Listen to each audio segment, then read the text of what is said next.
Hello, this is Minisode 18, and we are talking about bad theme park experiences today. You got any that comes to mind? We're going straight in. Okay, we're just going to talk about anything bad that's happened, right? So like, it can be anything. Because I don't know if you've thought about this at all. I only told you earlier that we were doing this topic. It can be a small thing, or like basically a whole day was bad, or like things that just were bad in general. Sure.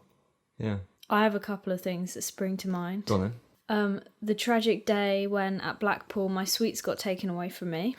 And then generally like just the food situation on that day was pretty bad. Because basically Blackpool don't allow you to take in your own picnic or whatever, or like even any snacks to the park, because apparently you can leave the park and eat it and then come back in. But I don't know where you'd leave your food if you travelled there. Anyway, so they took all of our sweets away. And then we had to buy food in the park. And we went to the... what did we have? Chicken. It was just like fast food chicken. Yeah, like KFC kind of style chicken. Yeah, and the staff was so slow and everybody was waiting for ages. Like we literally waited half an hour. Yeah, it was, wasn't it? It was bad. It was very bad. To be fair, I think most of my bad experiences at theme parks are around food. Yeah. I feel like they kind of don't care about the food as much because it's kind of like, it's food. What are you going to do about it? It's not like you go to a restaurant and be like, oh, the food's bad, because then that's their whole thing. Yeah. They just don't really care. Well, it depends. It's just some places aren't very well set up for food. Yeah. Example, Disneyland Paris, terrible. Yeah. All the fast food's awful in terms of how long you have to wait for it and how much it costs. Yeah, the price. The proper restaurants are alright. But, you have to be willing to spend that money, and most people aren't. I think that's because, like, they focus on the more expensive things, obviously. But that's stupid. And they kind of abandon, like, the people who want to be cheap. But that's everyone. Yeah. It's really bad. Like, everything, unless you're in, you go at a not very busy time or go to a place that no one else has happened to be at. Yeah. Most of the places are rammed. Anything in the main park seems to always be rammed. To be fair, when I went in September, yeah, but no one was there. As quiet. It was quiet. Exactly. But even so, it was still like a little bit busy. Exactly. Because there's a lot of food places, but not enough like capacity at each place. There's a lot of food places, but they aren't quick enough. Yeah, or that's the problem. They don't have enough seats or anything. They're not good enough at getting orders through. It takes too long. They're too slow. They're not set. Even though it's fast food, they're not set up to deal with that many people. Yeah, they need like screens like McDonald's has. Yeah, or like they should get the touchscreen boards so that people can just order their food. And then that'll free up the other staff members to actually cook the food. That would be good. So yeah, I think something a similar style to, as you said, the McDonald's, where you have one or two people doing orders and everyone else is just doing, getting it all together. Yeah, that would be much better. But I don't know. Yeah, food's always a bad one. You said Blackpool was, even though the day was fine, the day was really good. It's just everything the food was but the food was great. But then we did eat in that restaurant-y place the time before, which was nice. That was really good. I can't remember what it's called. It's the one that faces the icon like break run. Yeah. That place. That's really good. Is it. I think most expensive restaurants. But it wasn't even that expensive. No, but this one. But it's like the Towers ones that are actual proper restaurants are always nice. Yeah. But I think if you spend a few more pounds, then you end up getting something that's better. And because not many people want to do it, then it doesn't take as long. And you can take your time on it. Yeah. Okay, what's the worst like staff? Rude staff, bad staff, rubbish staff. I don't know, I haven't really had any problems, honestly. At Thorpe Park. What do you mean? They're very slow.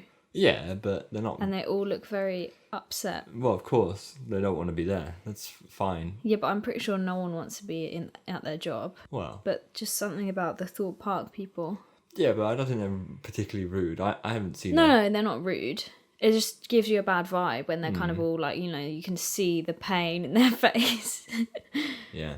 They're not very good at hiding it. No, but I don't know.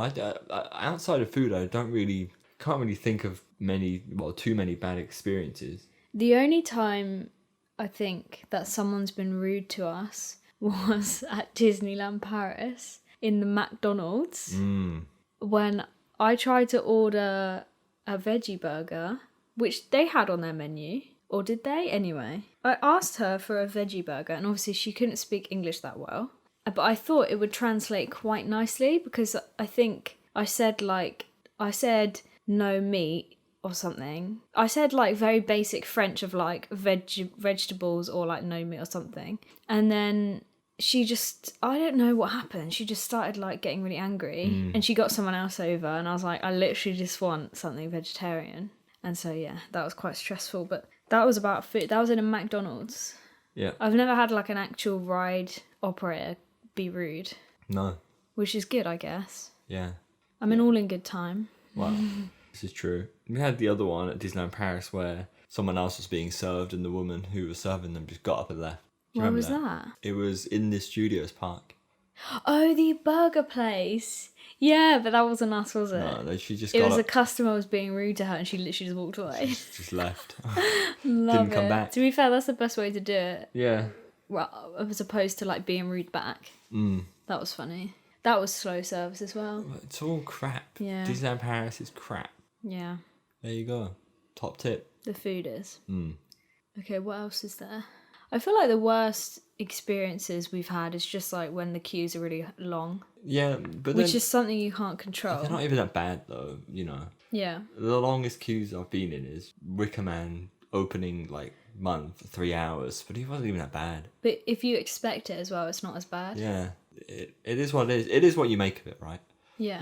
They're trying their best. As long as you can tell that they're trying their best, then yeah, it is what it is. But even if the queues are long, it doesn't even mean the day is going to be bad. Because when we went to Leesburg the second day, which was a Saturday, it was like really long queues for everything, even food. But it was still a good day. Oh, yeah, there you go. Their food was better though, wasn't it? It didn't take as long.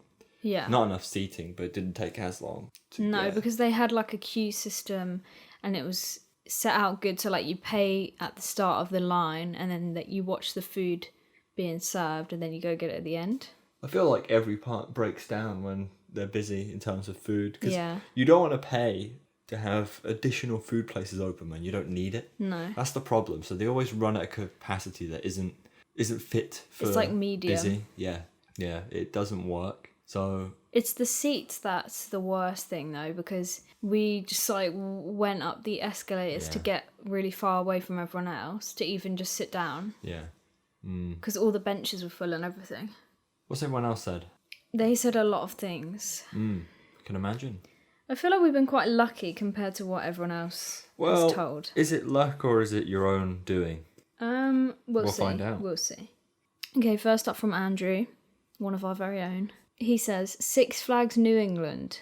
I think you may know this story, Harry. Sat in row 1 for flashback and they did all their checks. However, when they realised row 2 was empty, they told me I had to move back a row, leaving the front row empty. They also refused to dispatch Superman due to row 8 being empty for a good 3 minutes. So, like, weird. Moving you around for no apparent reason. Well, there's obviously some sort of reason for it, right? That they've been told. Yeah.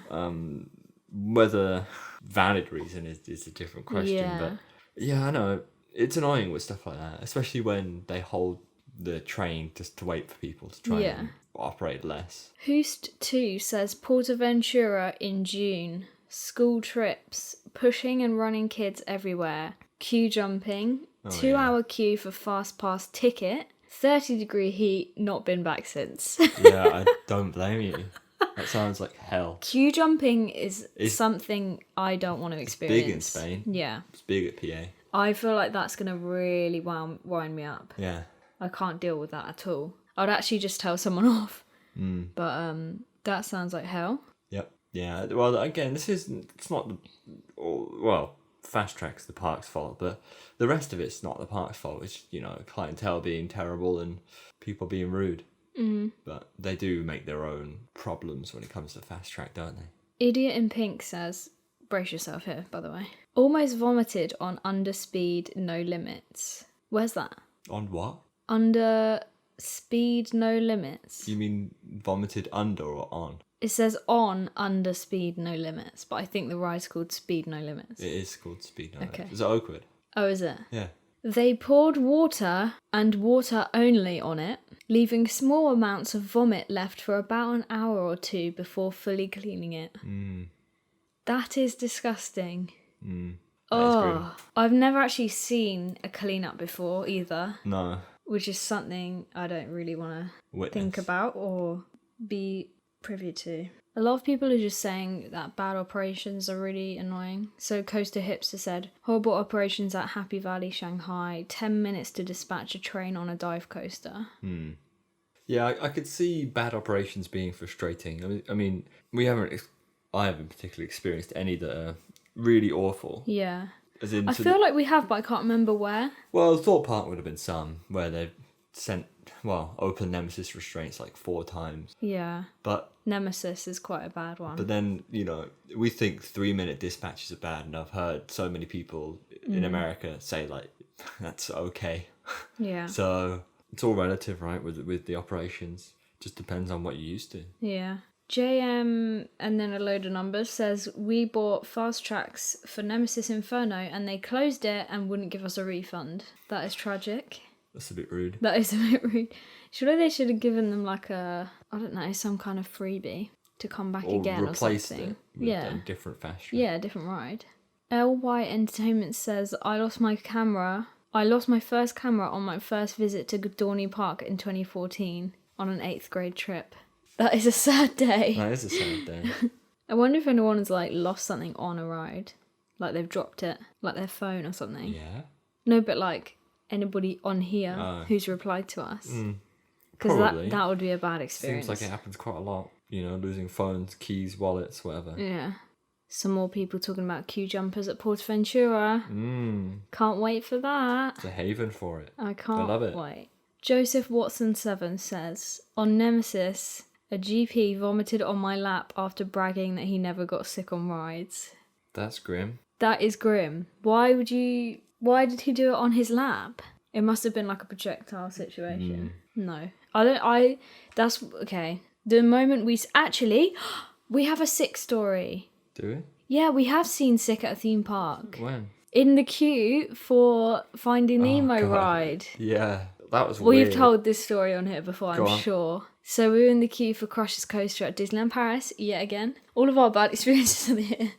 It's crap. Yeah, and so basically when you go in the building, you queue and you have to go up the stairs, but it's quite dark. So obviously we're just like queuing up the stairs. And then the kids in front of us were like, they just started touching something. Like, I can't remember if it was on the floor or the railing. And the kid was like, oh, what's this? What's this? And then the parent just told him not to touch it, kind of thing. And then they realised that it was sick. And they were like, it's sick! It's sick! And we were like, what? And this kid had just touched the sick. He just touched the sick. Why would you touch something on the floor? That was gross, but I don't know why. Gross. I don't know why you'd throw up in the queue. No. We hadn't even been on the ride yet. Yeah. So that's our sick story. I forgot about that.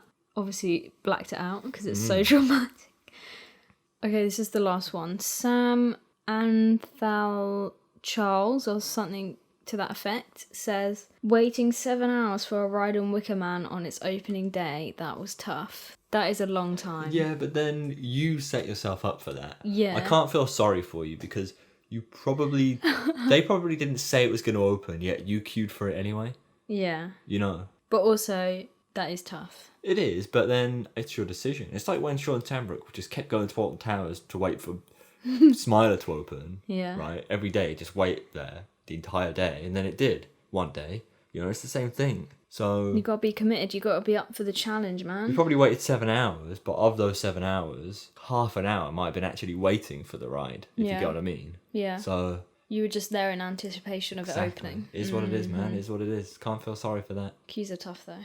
Queues annoy me when you don't expect it to be a busy day, and then it is, and you have to queue. Usually, you know when to expect it to be a busy day. Yeah. Though. It's not that big of a deal. And also, I don't like queuing for things that are rubbish to me. Like when we go to Scarefest and we end up queuing an hour for Nemesis. But there's nothing else you can do about it. You just have to, right? Exactly, to do but it's something. just like so ridiculous. I know. I'd rather just sit on a bench.